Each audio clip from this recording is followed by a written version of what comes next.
안녕하세요. 저는 30대 중반에 접어든 아직은 살 날이 더 많이 남아있는 여성입니다.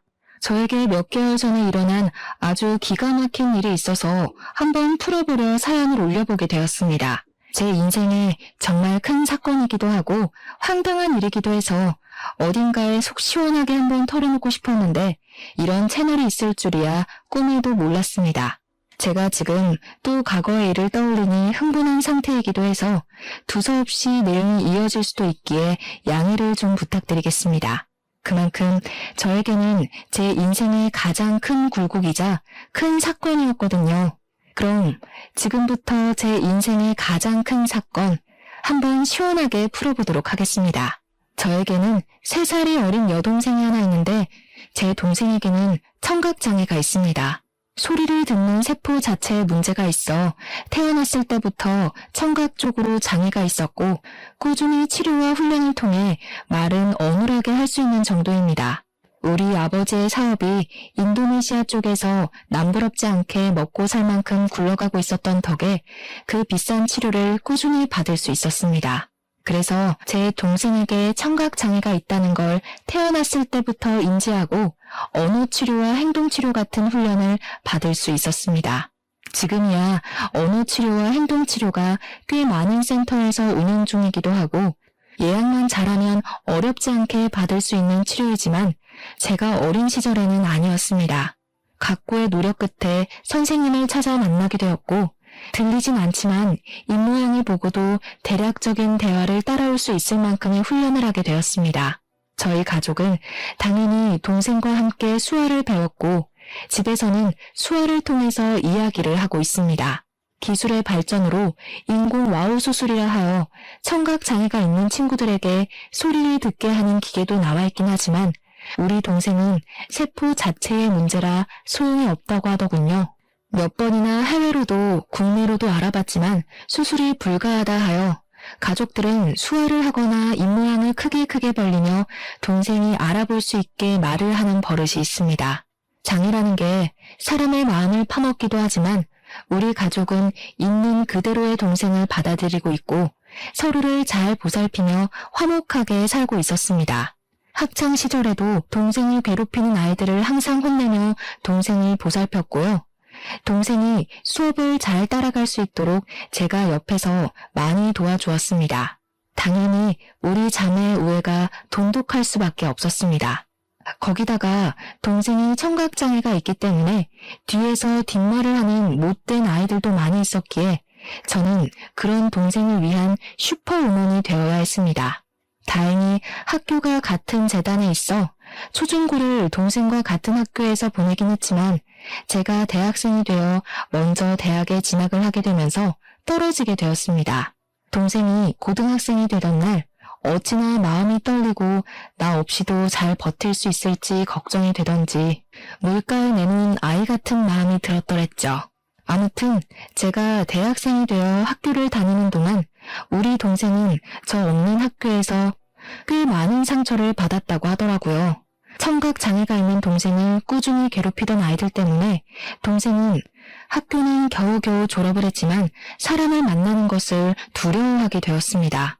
저는 그런 동생을 보살피며 취업까지 성공을 하였고 사회인이 되고 나니 정말 너무너무 바쁘더군요. 동생과 항상 주말이면 같이 시간을 보내곤 했었는데 제 일이 너무 바빠지니 주말에는 장난 퍼질러 자기에도 바빴습니다. 매일같이 이어지는 야근에 초과 업무에 동생이 파김치가 된 저를 보고 주말에 나가 놀자는 말을 하지도 못하더라고요. 저는 매일같이 늘어지는 다크서클을 감추지도 못한 채 집에서 밥 먹고 자고만 반복을 했습니다. 하지만 그런 시간이 반복이 되더라도 저에게 새로운 사랑이 찾아오는 걸 막아내진 못했죠. 매일같이 회사에서 초과 근무를 하다 보니 같은 회사 입사 동기와 자주 마주치게 되었고 업무적인 이야기를 나누다가 사적인 이야기도 나누게 되었습니다. 서로에게 호감을 가지게 되다가 서서히 눈이 맞아버린 것이었습니다. 당연히 사내 연애였기에 회사 사람들 몰래 비밀 연애를 하게 되었습니다. 남자친구가 생겼으니 주말에 데이트를 하러 나가곤 했는데 그때마다 동생에게 이런저런 핑계를 대는 게 미안하기도 했습니다. 그러던 어느 날 동생이 저에게 가고 싶은 카페가 있다고 말을 걸어오더라고요. 남자친구와 데이트를 하느라 동생을 잘 챙기지 못했기에 미안한 마음이 있던 찰나 동생이 가고 싶다던 곳이 제가 남자친구를 만나기로 한 동네와 가깝더라고요. 동생이 마음을 걸려 남자친구에게 넌지시 물어보니까 같이 만나도 좋다는 대답이 돌아왔습니다. 남자친구에게 미리 언지를 해뒀죠. 내 동생에게는 청각장애가 있어서 의사소통이 조금 힘들 수도 있다. 하지만 입모양을 천천히 보여주면 말은 통한다고요. 제 남자친구는 제 동생에게 청각장애가 있다는 걸 몰랐던 터라 조금 놀라기는 했습니다만 자기가 노력해서 의사소통을 해보겠다고 하더라고요. 아무튼 그날 만나서 같이 미술관에 가서 보고 싶었던 전시회 하나를 보고 동생이 먹고 싶어 했던 파스타도 먹고 가보고 싶다고 했던 카페까지 갔습니다. 제 동생이 청각장애로 인해서 새로운 사람 만나는 걸 별로 좋아하지도 않고 소극적인 성격인데도 이상하게 제 남자친구랑은 잘 어울리더라고요. 둘이 취향이 비슷한 건지 짝짝꿍도 잘 맞아서 저 없이도 손짓 발짓 해가면서 대화도 하고 하더라고요. 제 남자친구가 저에게 부탁하지 않고 스스로 대화하려고 노력하는 모습을 보고 조금 달리 보이기 시작했습니다. 그 이후로 동생이 가끔 형부 만날 때 나도 껴주면 안 돼? 하고 물어봤는데 저는 솔직히 좀 마음이 그렇더라고요. 제 남자친구가 불편해할지도 모르는 일이고 그래서 남자친구에게 먼저 양해를 구한 후 물어보니까 자기는 정말 좋다고 같이 보자고 하더라고요. 그러더니 무슨 동네에 봉사 동호회 같은 데에 가입까지 해서는 수어를 배우기 시작했습니다. 저도 모르고 있다가 무슨 유튜브 같은 걸 보고 있길래 뭘 보나 했더니 수어 동작을 배우는 영상이더라고요. 저랑 동생이랑 수어로 대화를 하는 게 멋있어 보였다면서 자기도 그렇게 대화를 나눠보고 싶다고 하더라고요. 그 뒤로 제 남자친구는 정말 각고의 노력을 했고 어설프게 수화를 하며 동생과 대화를 시작했습니다. 제 동생 또한 그런 남자친구의 행동에 감동을 받았는지 둘이 둘도 없는 친구가 되었습니다. 저를 빼놓고 수어로 비밀 대화를 나누는 지경까지 이르렀고 저와 남자친구가 휴가를 맞춰서 여행이라도 가면 둘이 거기서 영상통화를 하며 대화를 하더라고요. 저랑 싸우기라도 한 말이면 영상통화를 켜놓고 이르기까지 하더라니까요. 동생도 제 남자친구 덕분에 집 밖에서 간간히 산책도 나가게 되고 새로운 사람을 만나는 데엔 당연히 주저함이 있긴 하지만 그래도 노력을 해보려고 하더라고요. 혼자 산책 나가는 건 정말 싫어했거든요. 뒤에서 자전거나 오토바이 소리를 못 들어서 위험할 뻔했던 적도 있었고 개가 짖으면서 달려드는데 그걸 몰라서 동네 떠돌이개한테 물린 적도 있었거든요. 제 동생이 또 사람들에게 받은 상처들도 있었고요. 예를 들면 입모양만 봐도 대강 무슨 말을 하는지 다 알 수 있는데 청각장애가 있다고 하니 앞에서 무시하는 말을 하고 그런 거죠. 얼굴은 예쁘장하게 생겨서 귀머거리냐고 불쌍하다고 하는 말들이요. 동생이 입모양으로 다 알아볼 수 있으니 자연스럽게 의기소침해지고 소극적인 사람으로 변해버린 거죠. 하지만 제 남자친구가 편견 없이 대해주고 자기를 위해서 수학까지 배우는 노력을 했으니 얼마나 신이 났겠습니까? 거기다가 우리 가족들은 영상통화를 해볼 생각을 하지 않았었는데 남자친구가 나서서 하니까 뭔가 보기가 좋더라고요. 저도 진짜 고마운 마음이 엄청 많이 들었고요. 남자친구가 영업부 특성상 출장이 꽤 많았는데 그럴 때마다 우리 가족 선물도 챙겨오고 했습니다. 동생을 위해서 따로 준비한 선물들을 보면서 어떻게 이 남자를 싫어할 수 있을까 진짜 진국이다 싶었던 거죠. 그렇게 인연을 만나고 나니까 동생이 저에게 넌지시 찔러보더라고요. 언니는 결혼 생각 없어? 이러면서요. 뭐 인연을 만나긴 했지만 제 나이가 30도 되지 않았을 때라 결혼은 벌써 생각하고 싶지 않다고 딱 잘랐죠. 동생이 저한테 약간 정색을 하면서 언니도 내년이면 30이다. 형부는 언니보다 나이도 더 많지 않냐? 하면서 이야기를 하더라고요. 결혼에 대해 진지하게 생각을 좀 해보라며 이야기를 하니까 진짜 그럴 나이가 됐나 싶기도 하고 말이죠. 그 뒤로도 몇 번이나 저에게 결혼 타령을 하니까 진짜 결혼을 해야 하나? 이 사람이랑 하는 게 맞나? 하는 생각으로 넘어가게 되었습니다. 저는 그때까지도 동생이 제 남자친구랑 내통을 해서 둘이 짜고 저를 떠본 거라고는 생각도 못했습니다. 남자친구가 저보다 4살이 연상이었기에 집에서도 슬슬 결혼 이야기가 나오고 있었나 봐요. 남자친구한테 계속 결혼할 여자 없어? 선이라도 알아봐줘? 하면서 집안 어르신들이 이야기를 하니까 제 의견을 한번 들어보고 싶었던 거죠. 저랑 결혼을 하고 싶긴 하지만 제가 아직 29살이고 의중을 모르니까 동생과 함께 짜고 떠본 것이었습니다. 동생이 한 3개월 내내 결혼 노래를 부르니까 한 해가 더 지나고 제 나이 30에 결혼을 한번 해볼까 싶은 마음이 들었습니다. 동생한테 지금 결혼하면 후회하지 않을까? 남자친구가 너무 좋은데 그냥 결혼할까? 하고 이야기를 하니 고개를 막 끄덕이더라고요.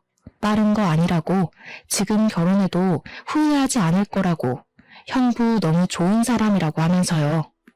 둘이 짜고 치는 고스톱이라는 걸 알게 된 건 남자친구가 딱 3주 뒤에 저에게 프로포즈를 해서 알았습니다. 동생이 저에게 어떤 프로포즈를 받으면 감동받을 것 같냐, 뭐 이런 걸 물어봤었거든요. 아주 종합 선물 세트로 준비를 했길래 눈치를 못 챌 수가 없었죠. 남자친구한테 물어보니까 차일게 걱정돼서 도움을 좀 받았다고 이야기를 하더라고요. 우리 처제가 내 편이라 정말 다행히 하면서 웃는데 그 모습까지 귀여워 보여서 이 남자랑 결혼해도 되겠구나 하는 마음이 들었죠. 프로포즈를 수락하고 우리 집에 인사를 드리러 남자친구가 오기로 했는데 그날 점심부터 동생이 막 부산스럽게 준비를 하더라고요. 형부 될 사람이 정말 좋은 사람이라고 부모님께 막 나서서 이야기를 하는데 그런 애가 아닌데 칭찬을 하니까 부모님도 좀 놀라시고요. 제 동생이 가족 이외의 사람에게 이렇게까지 정을 붙이고 마음을 털어놓은 적이 없는 애라 놀라실 만도 하셨겠죠. 부모님께서는 우리 집은 인성 댕댕이만 잘 잡혀있으면 만사 오케이라고 하시면서 본 적도 없는 남자친구가 마음에 든다고 하셨습니다. 또 제 남자친구가 넉살이 워낙 좋은 사람이라 오자마자 큰절부터 올리고 밥도 고봉밥으로 2그릇이나 먹었습니다. 대화하는 내내 분위기를 얼마나 익살스럽게 잘 이끌고 가던지 저희 부모님도 푹 빠지셨죠. 거기다가 저희 아버지와 술을 한잔하는데 둘이 죽이 너무 잘 맞는 거예요.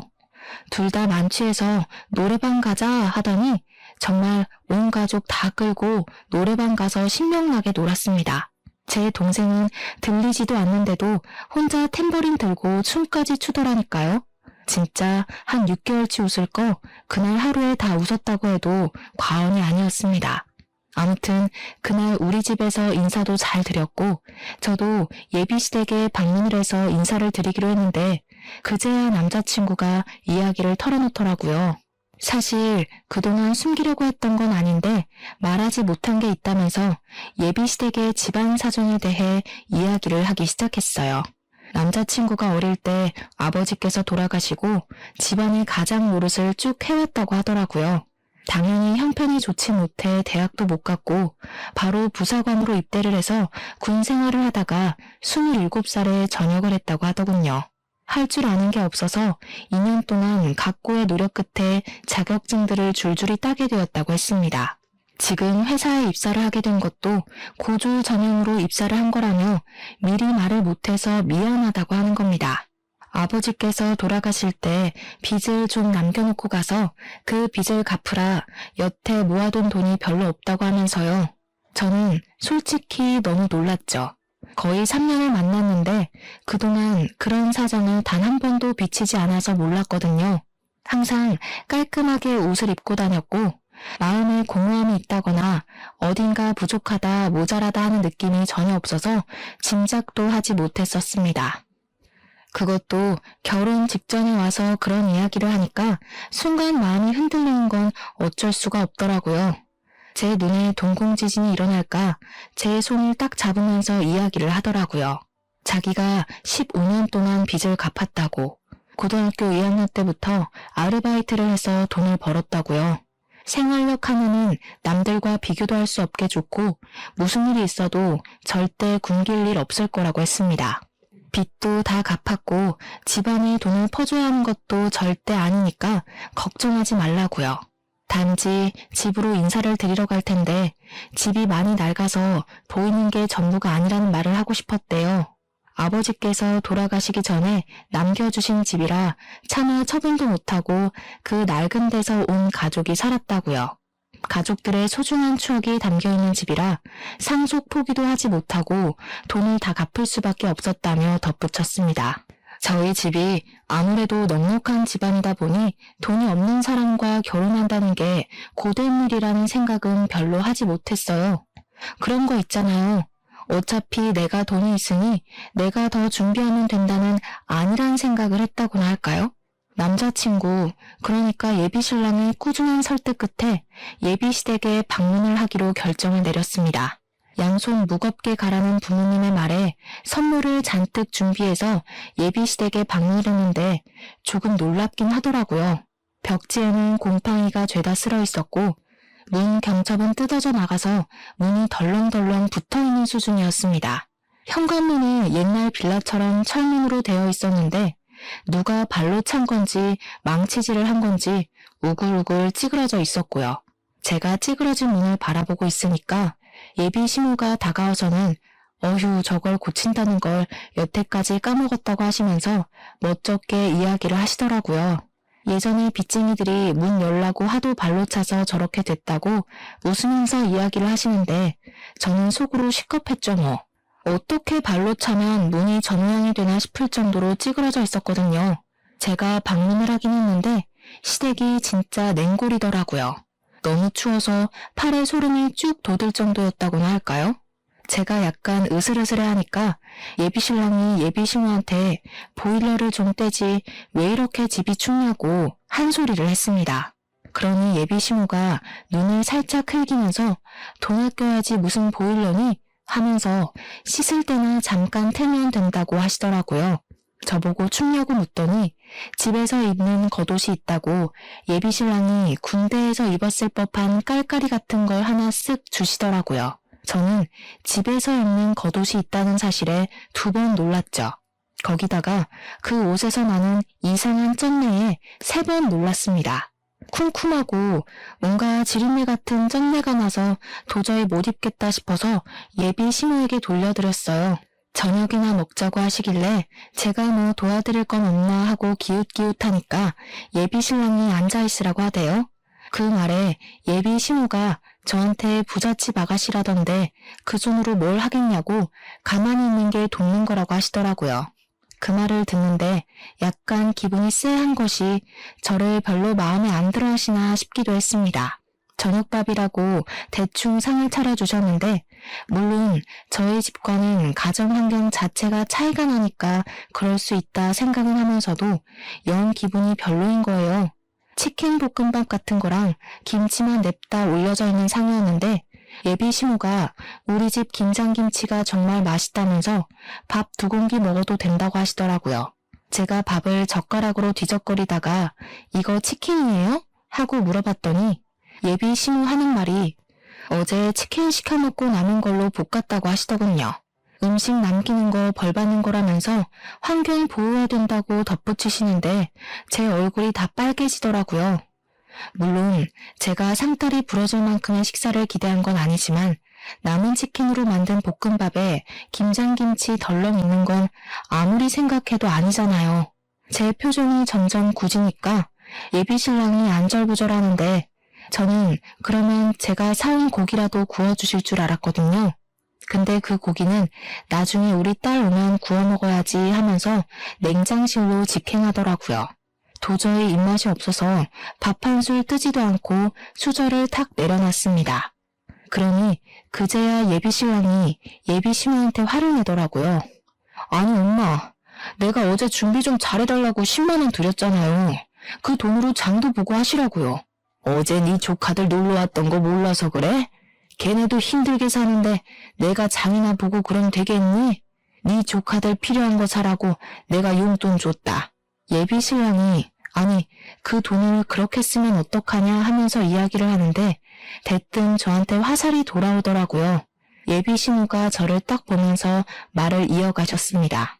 나한테 딸이 하나 있는데 우리 마지야 마지. 걔가 어릴 때 시집가서 애들도 좀 크고 그러거든. 걔네도 고생하는데 돈은 없고 아무튼 학원 가야 하는데 돈 없다 난리를 쳐서 내가 용돈 좀 줬어. 아직 결혼도 안 한 사이에 서운하거나 뭐 그런 거 아니지? 그 자리에서 제가 어떻게 서운해요 하겠습니까? 막말로 그건 서운한 게 아니라 저에 대한 예의가 없는 거라고 생각했어요. 손님 불러다 놓고 치킨 볶음밥에 김장김치라니 기가 차서 원. 제가 그냥 아무 소리 안 하고 가만히 있으니까 예비 신우도 좀 민망했는지 그래 뭐 아가씨 돈도 아닌데 하고 넘어가시더라고요. 그 말에 기가 막혀서 표정만 더 굳어버렸습니다. 그렇게 찜찜한 자리를 뒤로하고 나왔는데 고민이 엄청나게 되더라고요. 우리 집에서는 이만한 남자 없다, 빨리 결혼해라 하는데 시댁 분위기는 세상에서 가장 구질구질한 느낌이고 그런데 또 한편으로는 결혼해서 시댁 식구들 만나봐야 1년에 몇 번이나 보겠나 싶기도 하고 그래서 결혼 준비를 시작하게 되었습니다. 이제 와서 결혼 못하겠다. 너랑 나랑 집안 차이가 너무 심하다 하기에는 시간이 너무 흘러버린 탓도 있었고요. 결혼을 하기로 하고 청첩장도 다 찍고 집을 구하러 다니는데 신혼부부 전세자금 대출 이자율이 생각보다 너무 높았습니다. 예비 신랑이나 저나 둘 다 기본소득 이상으로 벌고 있어서 그런지 혜택 받을 수 있는 게 거의 없었습니다. 거기다가 아버지 사업체까지 있으니 더 그런 거예요. 결국 제가 골머리를 썩으니까 아버지께서 눈치를 채시고 먼저 말을 해주셨습니다. 사실 제가 동생에게만 슬쩍 이야기를 했는데 동생이 아버지께 이야기를 했더라고요. 언니가 집 때문에 고민이 많아 보인다고요.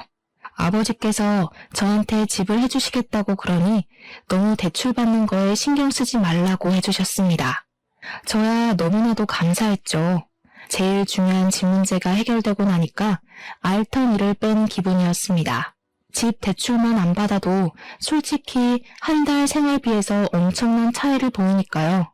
그렇게 모든 준비가 끝나고 결혼식 날이 왔는데 저는 신부 대기실에 내내 있느라 동생에게 무슨 일이 생겼는지 알 수가 없었죠. 근데 신부 대기실에 찾아온 동생의 낯빛이 너무 안 좋더라고요. 그래서 무슨 일 있었냐고 물어보니까 동생이 고개를 절레절레 젓더라고요. 근데 이 언니들의 감이라는 게 있으니까 동생에게 뭔가 있는데 숨기고 있다는 느낌을 세게 받았습니다. 저한테 결혼식 잘하라고 수어로 말을 하길래 저도 알겠다고 대답을 하고 있는데 신우가 신부 대기실에 들어오더라고요. 저희 자매가 수화로 이야기를 하고 있으니까 갑자기 어머 하더니 옳게 지금 동생 장에 있는 거 티내는 거야? 하더라고요.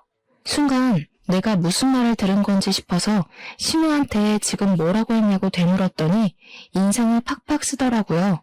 우리 동생이 그 찰나에 어깨를 움츠리는 걸 보고 이 망할 신우가 내 동생한테 뭔 짓을 했나 싶었습니다. 제가 빤히 신우 얼굴을 보고 있으니까 신우가 하는 말이 결혼식 입구 앞에서 사돈어른이랑 사돈처녀가 수어로 대화를 하더라고 하면서 운을 뗐어요. 그런데 자기 쪽 친척이 신분의 집안에 벙어리가 있냐고 물어봤다면서 그래서 벙어리가 아니라 귀머거리라고 했다고 이야기를 하는 겁니다. 순간 심장이 벌렁벌렁하면서 화가 엄청나게 나더라고요. 근데 신우가 거기서 멈추지 않고 선을 넘더라고요. 자기네 친척이 그런 거 다 유전병 아니냐고 물어봤다면서 동생이 장손인데 하자 있는 집에 장가 보내는 거 아니냐고 난리를 쳐서 자기가 곤란했다고 하더라고요. 우리 동생이 아무리 못 듣는다고 해도 눈치라는 게 빤히 있는데 입모양만 보고 대충 무슨 이야기인지 알아차린 것 같더라고요.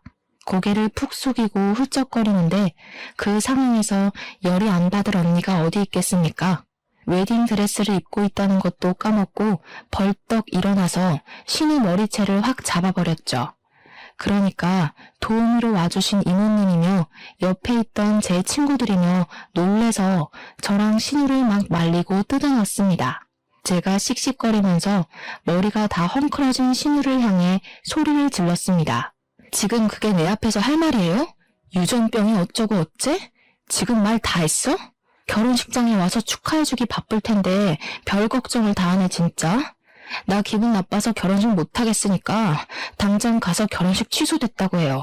그러니 신우가 화들짝 놀라서 아니 뭐 그렇게까지 말을 하고 그러냐고 제 동생한테 어우 내가 미안해 하는 거예요. 그 형식적인 사과에 화가 나서 지금 신우가 한 짓을 생각해보라고 내가 이 결혼식을 내 발로 들어가게 생겼냐고 하면서 소리를 질렀죠. 제가 신우 머리채를 잡았다는 게 신랑 귀에도 들어갔는지 신랑이 막 뛰어들어오면서 무슨 일이야? 왜 그래? 하더라고요. 도저히 분이 풀리지가 않아서 너네 친척들이며 너네 누나며 할 것 없이 내 동생 보고 기너거리니 벙어리니 유전병이니 정신 나간 소리 하더라 했습니다.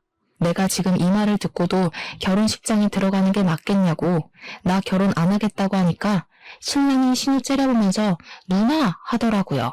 어떻게 사람이 그런 소리를 아무렇지 않게 하냐고 신우가 내 눈앞에 있으면 결혼식 안 하겠다고 했죠. 그 말에 신우가 놀래서 지금 동생 결혼식장에서 자기를 쫓아내는 거냐고 그런 말도 못해? 내가 못할 말했어? 하길래 또 열받아서 성큼성큼 갔어요. 머리채를 쥐어잡으려고 하니까 신우가 놀래서 피하더라고요. 신랑이 신우 보고 동생 결혼식 망하게 생겼는데 자존심 부릴 일이 남았냐면서 신우를 쫓아냈습니다. 진짜로 신우는 저희 결혼식장에 못 들어왔어요. 제가 신우 있으면 결혼 안 하겠다고 하고 대기실에 눌러 앉아버렸거든요. 신우 쫓아낸 거 확인하고 나서야 식이 시작이 되었고 찜찜한 마음은 그대로 제가 떠안게 되었죠 뭐. 결혼식이 끝나고 신혼여행길에 오르는데 제가 기분이 영 안 풀려서 동생한테 이야기를 했어요. 절대로 그런 이야기에 마음 쓰지 말라고. 못 배워먹은 인간들이 하는 말 귀담아 듣지 말라고 했죠. 그러고 비행기를 탔는데 남편이 저한테 그러는 거예요. 못 배워먹은 인간들이라고 한 거 사과하라고요. 제 남편이 대학을 못 나왔다고 했잖아요. 그래서 그런지 공부에 대한 자격지심을 좀 부리긴 했어요. 고졸 전형이랑 대졸 전형이랑 연봉 차이가 좀 있거든요. 남편이 영업부라 실적은 괜찮은데 기본급에서 차이가 나니까 대졸 전형자들이랑 크게 월급 차이가 나지 않았거든요. 거기다가 공부를 못해서 대학을 못 간 게 아니라 돈이 없어서 못 간 것이니 그럴 만도 했죠. 하지만 저도 제 동생이 그런 모욕을 당했는데 자존심이 있죠. 어떻게 냅다 사과를 하겠습니까? 저도 의견을 굽히지 않았고 사과는 못하겠다고 했습니다. 둘 다 자존심을 부리다가 신혼여행 가는 비행기 안에서 12시간 내내 아무 말도 안 하고 있었다니까요. 도착해서도 냉기만 폴폴 풍기다가 사과를 안 하면 같이 안 다니겠다고 먼저 선수를 치더라고요. 저도 굽히기 싫어서 너랑 안 다니겠다고 하고는 관광도 따로 다녔습니다. 혼자 며칠을 지내다가 결국 마지막 날이 되고 나서야 타협을 하게 되었죠. 사과를 하거나 그런 건 아니었고 서로 잘못한 거고 서로 기분 나쁜 상태니까 조심하자고 대충 뭐 휴전 정도만 한 거죠. 근데 둘 다 서로의 가족에 대해 그렇게 말한 게 앙금으로 남아서 혼인신고를 원래 신혼여행 다녀오면 바로 하기로 했었는데 조금 미루기로 했어요. 남편도 제가 꿋꿋하게 사과를 하지 않고 자존심을 부리니 혼인신고를 미루는데 동의하더라고요. 보통은 신혼여행이 다녀오면 시댁과 친정 인사를 드리러 가잖아요. 근데 결혼식 날 그런 소동이 있었는데 시댁 인간들 얼굴이 보고 싶었겠습니까? 남편도 뭐 저랑 별반 다르지 않은 것 같았고요. 그냥 일이 바빠서 인사드리러 갈 시간이 없다고 대충 둘러대고는 저는 우리 집으로 남편은 시댁으로 각자 가서 선물 줄 거 주고 돌아왔습니다. 끼를 볶아도 시원치 않은 신혼기간에 서로 서먹서먹해진 거죠. 연애할 때도 이렇게 싸워본 적이 없었기에 저희는 어떻게 풀어야 할지 방법도 모르고 있었습니다. 그렇게 한 달이라는 시간이 좀 지났을까? 신우가 갑자기 할 이야기가 있다면서 시댁으로 오라고 부르더라고요. 그 곰팡이 쓸어있는 냉골 같은 집에 갈 생각을 하니까 너무너무 싫었지만 피하는 것도 하루 이틀이지 불렀는데 가야죠. 퇴근하고 남편이랑 같이 찾아가니까 신우가 그러더라고요. 예, 너네 집 말이다. 아무리 사돈어른이 해줬다고 해도 그렇지 어떻게 부부간에 정도 없이 딱 네 명의로 했니? 저희 아버지께서 제 결혼 선물로 해주신 건데 당연히 제 명이죠? 그러면 세금을 좀 많이 내야 하지 않니? 우리 아들 명의로 했으면 세금도 덜 내고 얼마나 좋아. 세금이 다 똑같죠. 얘가 뭘 모르네. 우리 아들이 산 것처럼 매매 형식으로 꾸몄으면 얼마나 좋니? 너한테 가면 상속세도 물어야 할 텐데 당연히 세금이 더 나오지. 애가 헛똑똑이야. 저희 아버지께서 사업체를 운영하고 계신데 지금 탈세를 하라고 하시는 거예요. 어차피 세금도 저희 아버지께서 다 내주셨는데 뭐가 문제라는 거죠? 아버지께서 저한테 돈 쌓아두면 뭐하냐고 딸한테 주는 건 아깝지 않다고 하셨거든요. 그래? 처가 사랑은 사위라던데 사위한테도 아깝지 않으시겠지? 우리 아들 정말 장가 하나는 기가 막히게 갔나 보다. 생각해보니까 사돈네는 전부 딸만 있잖아. 사업은 자고로 남자가 해야 제대로 굴러가는 법인데 사돈댁에는 아들이 없으니까 우리 아들한테 딱 물려주면 되겠다 싶은 생각이 들더라고. 그 말을 듣는데 욕심낼 걸 욕심내야지 진짜 기가 막히더라고요. 가뜩이나 시댁에 대한 인식이 바닥을 치고 있는데 저런 욕심까지 내니까 저게 사람인가 하는 생각도 들고요. 결혼한 지 한 달 막 지났는데 왜 남의 집 사업에 관심을 가지고 욕심을 내는지. 저희 아버지께서는 기업은 기업인이 운영해야 한다는 주의셔서요. 가족들에게 승계할 생각 전혀 없으시고요. 나중에 은퇴하실 때 전문 경영인 두실 거래요. 아니 왜? 그 귀한 사업체를 남에게 맡기니? 우리 아들이 얼마나 노력해서 지금 회사에 입사했는지 너는 알지? 우리 아들 능력 한번 보면 말이 달라지실 거다. 그러지 말고 이참에 사돈네 회사에 우리 아들 한 자리 주라고 좀 해봐. 한 자리에서 능력 좀 보고 기업도 물려받고 하면 딱이지 않겠어? 우리 며느리 능력 좀 한번 보자. 남편이 잘 돼야 아내도 편한 법이야. 어머님, 지금 아들 취업 청탁하시는 거예요? 어머님 아드님은 자기 능력으로는 아무것도 못하는 바보인가요? 지금 다니는 회사도 열심히 노력해서 취업한 거 알아요. 충분히 자부심 느끼면서 사는 것 같던데 왜 그러세요? 우리 아버지 회사에 굳이 취직 안 해도 이 사람 잘하고 있는데 그런 말씀으로 취업 청탁하시면 어머님 아들만 바보 만드는 거예요. 그러니까 신우가 씩씩거리면서 지금 우리 아들 바보라고 했냐, 모자란 놈 취급이냐 하면서 성을 내시더라고요. 제가 뭐 틀린 말한 것도 아닌데 씩씩거리니까 웃기더라고요. 저도 제 할 말 끝났으니까 그냥 자리에서 일어나 버렸습니다. 그 자리에 더 앉아있어 봐야 얼굴 붉힐림만 남은 것 같고 이런 취업 청탁이 영 듣고 싶지도 않았고요. 결혼했다고 우리 아버지 사업체까지 자기 몫으로 만들어버리려고 하는 파렴치한 신우 앞에서 하하호호 웃으면서 밥까지 먹었다가는 체할 것 같았거든요. 그래서 가방 들고 나오니까 남편이 뒤따라 나오더니 제 팔을 확 잡아채는데 그 힘이 너무 세서 팔이 빠지는 줄 알았습니다. 제가 당황한 나머지 악소리를 내면서 지금 뭐 하는 거냐고 힘자랑하냐고 한마디 했죠. 그러니까 신우가 저를 보면서 혀를 끌끌 차면서 왜 따박따박 신우한테 말대답을 하거든요 한 소리 하는 거예요. 남편은 눈을 크게 뜨고 제가 하는 행동이 잘못됐다는 식으로 바라보고 있고 신우는 뒤에서 구시렁거리고 이것들이 죄다 한패인가 본색을 벌써 드러내는 건가 막 온갖 잡생각들이 머릿속에서 춤을 추더라고요. 제가 못할 만한 것도 아니고 왜 남편 몫이 아닌데 자꾸 욕심을 내는 거냐고 했습니다.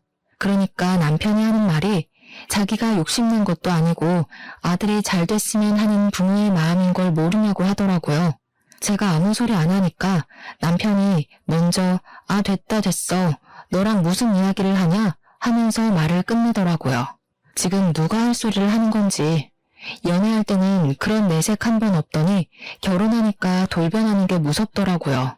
이 인간이 결혼하고 나서 진짜 우리 아빠 사업체에 한자리 하고 싶었던 건가 싶어서 소름이 쫙 돋았습니다. 그렇게 냉전이 지속되니까 하루하루 지쳐가면서 내가 왜 이 사람이랑 살아야 하나 싶더라고요. 어차피 혼인신고도 안 했는데 그냥 헤어질까 하는 찰나에 동생에게서 연락이 왔습니다.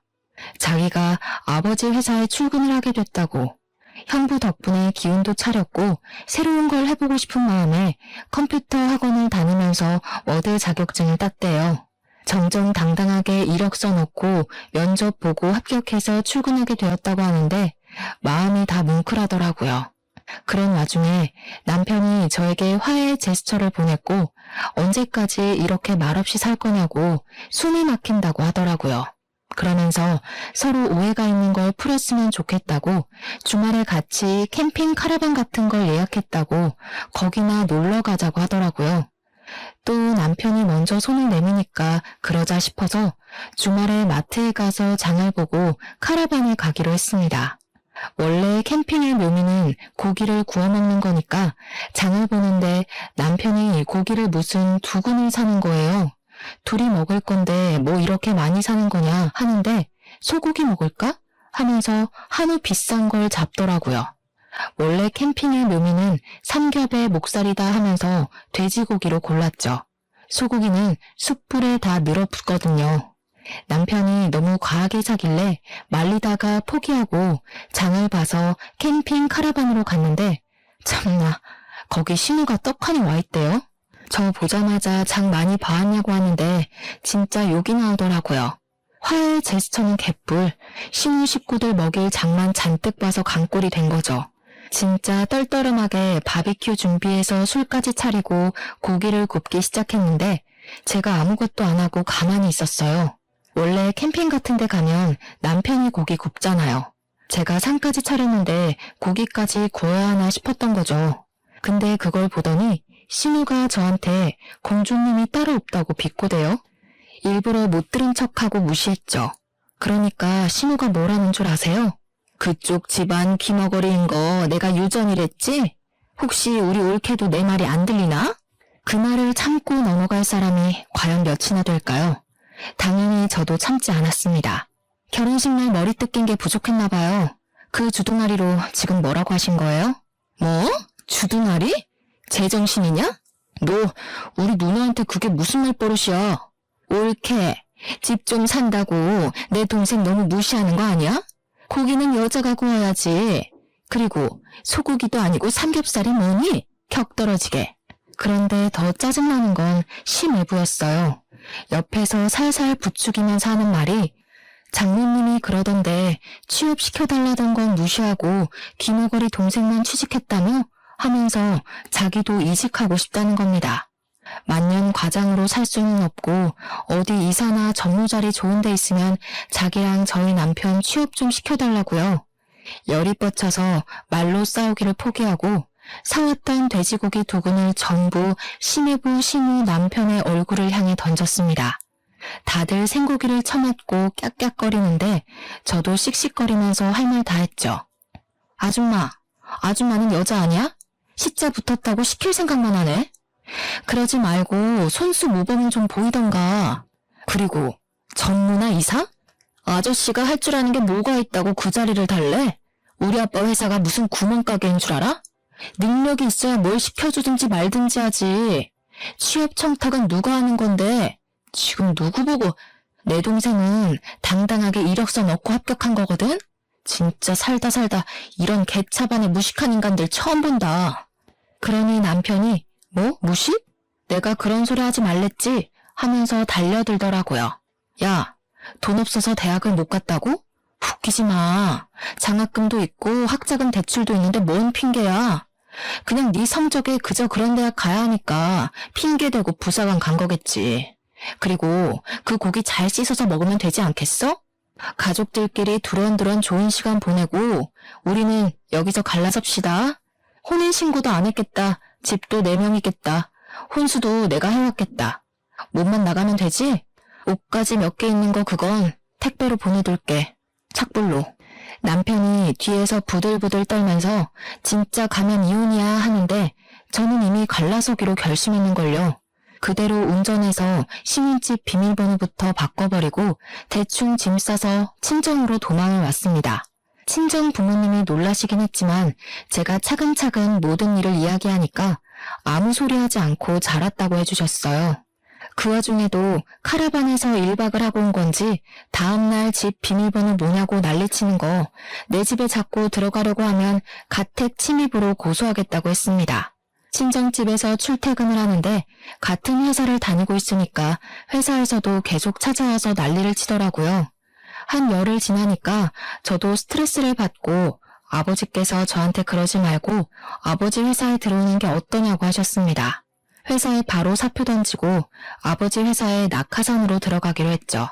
사표 내고 오전 중에 신혼집 가서 남편 물건 택배로 보내고 나왔는데 오후에 퇴근하고 나서 또 비밀번호 타령하길래 바로 경찰 불렀습니다. 혼인신고도 안 했으니까 가택 침입으로 조사를 받게 됐고 그제야 제가 물을 마음이 없다는 걸 알았는지 갑자기 잘못했다고 하대요.